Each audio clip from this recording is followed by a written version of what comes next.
As we celebrate today this wonderful day of independence in our country, we have to stop to consider really what this is all about. Obviously, on the natural level, it was independence from a tyrannical government. But we also have to look a little deeper and recognize that it is ultimately independence from the power of Satan. Unfortunately, we have in many ways twisted the concept of independence. We have decided that it means that I have the freedom to do absolutely anything that I want to do. And that is not correct. We seem to have thought that independence means independence from God, which once again is incorrect. In fact, the independence from a tyrannical government allows us to be more dependent on God and to use our freedom to be able to choose to serve God. Now, what's interesting is that in this country, we have been given a constitution that is unlike any other in the world. And it is precisely that which guarantees our freedoms. But we have to look a little more closely at that to be able to understand. First of all, it tells us that each one of us is endowed by our Creator. So right there in the Constitution of the United States, we have God enshrined as the author not only of each one of us, but of our rights. And we must understand that these are rights, not privileges that are given to us by the government. Big Brother has no ability to give us anything. If you look carefully at what Big Brother is trying to do, it is to take everything away, which is perhaps why when the latest poll was done asking people what religion they are, the number one quote-unquote religion in America is none. Every year up to that, it has been Catholicism is the number one religion in America.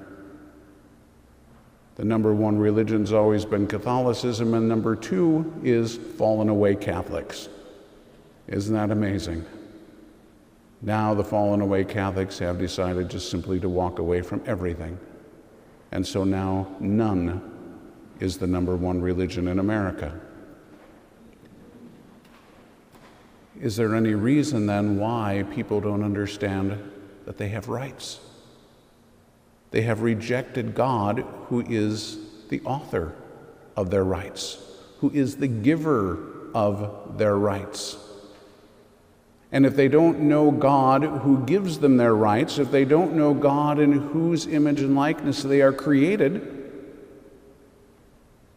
then that leaves them not only to create their own God, but then to decide for themselves what privileges they have and do not have, because you no longer have rights. And isn't that exactly what they're trying to do? For instance, we look at it and say the very first thing it tells us is a right to life. What have they been trying to do? But take all of that away. It tells us we have a right to liberty. They want that taken away. The pursuit of happiness?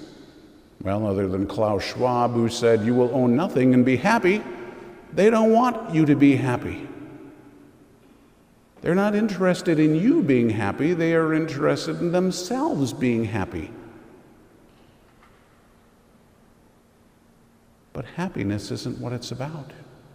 Joy and fulfillment is what God wants for you and me. But then we go beyond that and we look at the Bill of Rights.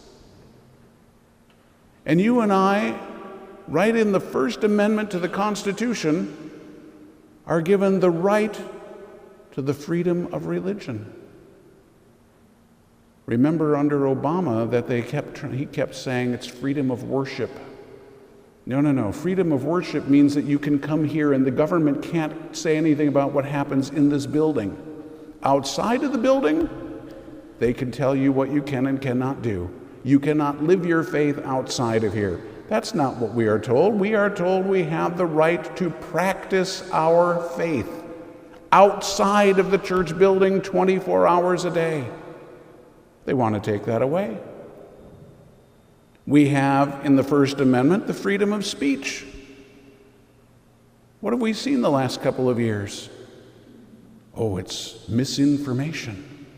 We need to censor people. Really?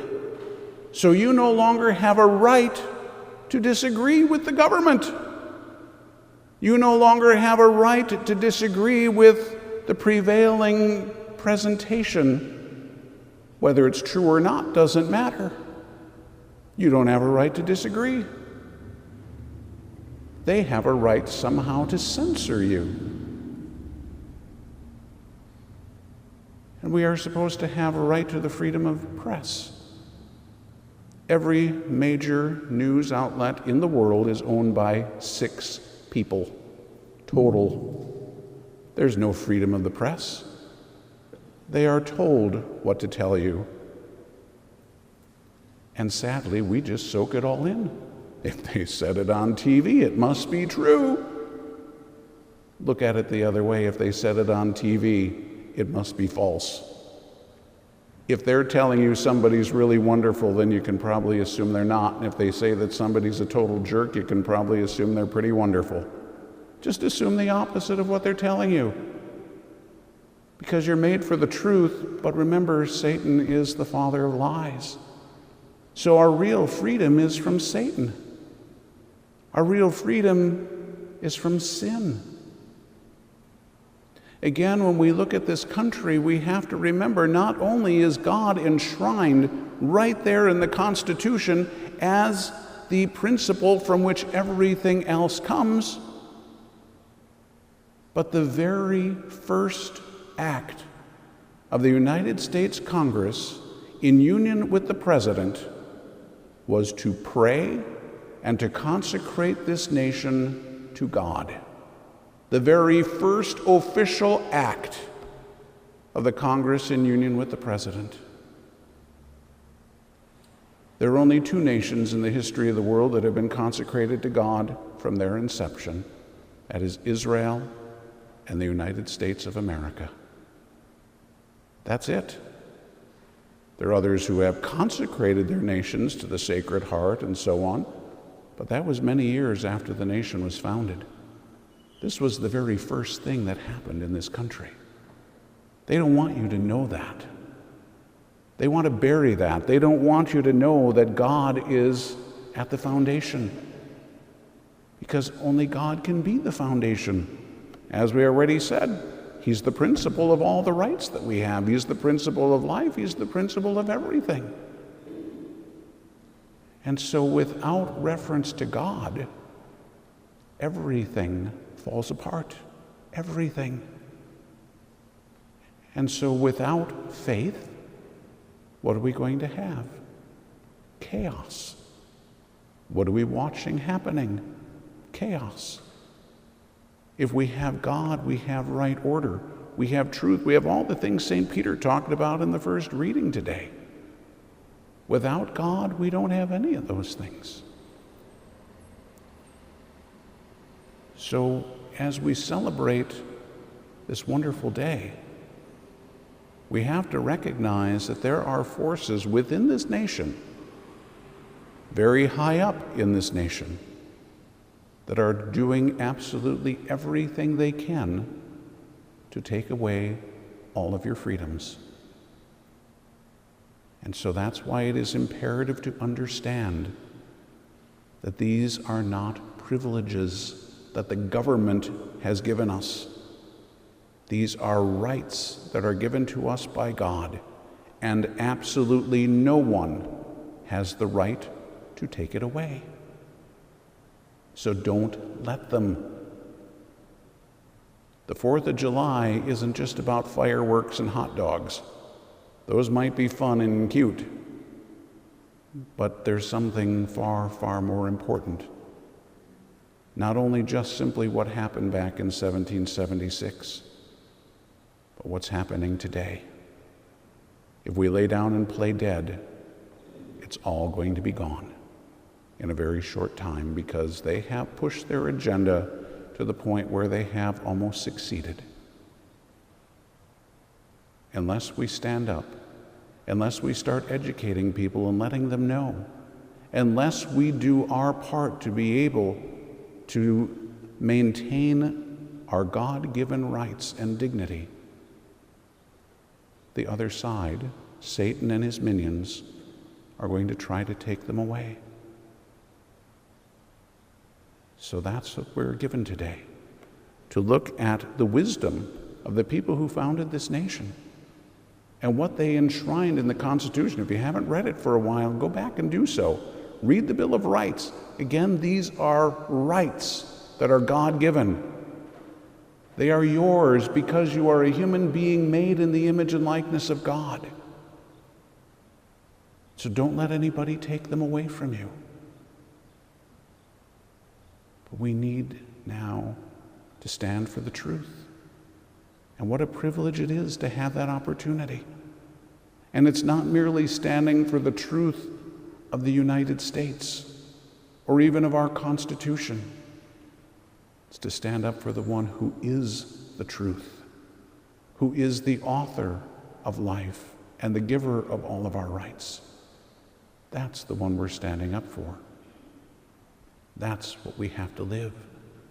So not just in this building, but outside of this building, because the world needs it now more than ever. And we have to be reminded of what this day is really all about. Yes, it is wonderful to have the freedoms we have been given, but it is imperative that we know and understand and live the rights that God himself has given us. Satan doesn't want you to know that. His minions don't want you to know that. But God has written it in your heart and your mind. So embrace it and live it and help other people to know that so that they too can embrace it. And as we move forward, to be able to make sure that those rights remain, that they remain enshrined right where they belong, in our hearts, united with the Creator who dwells within our hearts and is the one who gives us all of those rights.